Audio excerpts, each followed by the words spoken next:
বিয়ে বাড়িতে বইসা আছি, সবাই দেখি আমার এই দেখতেছে। দেখুক আমি তো হ্যান্ডসাম, কিন্তু খাইতে দিবে কখন? খাবারের চিন্তায় অস্থির হইয়া এদিক ওদিক তাকাইতাছি। তখনই দেখি ব্ল্যাক শাড়ি পরা কিউট একটা মেয়ে ঢুকলো। উফ, কি লাগতেছে। আর একটু পর দেখি নীল শাড়ি পরা একটা মেয়ে ঢুকলো। ব্যাপারটা কি? দুনিয়ার সব কিউটের ডিব্বাগুলা কি এই বাড়িতে আইসা পড়লো নাকি? যাই হোক, আমার তাতে কি, আমি তো ক্রাশ খামু। কিছুক্ষণ পর দেখি কয়েকটা মেয়ে একসাথে দাঁড়াইয়া সেলফি তুলতাছে।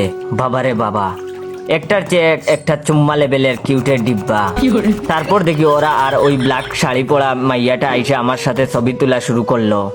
ক্রাশগুলোরে এত কাছ থেকে দেখা তো আমার হার্টবিট বুলেট ট্রেনের গতির মতো বাইরে গেছে।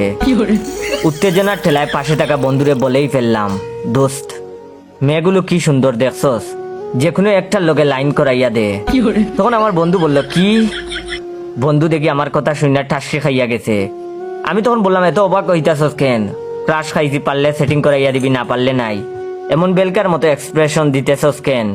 তখন আমার বন্ধু বলল, এইবার তো সুন্দরী মেয়ে দেখলে ক্রাশ খাওয়া বন্ধ কর। এইটা তোর বিয়া বাড়ি, আর আজকে তোর বিয়া ফইননি। No, no, no, no.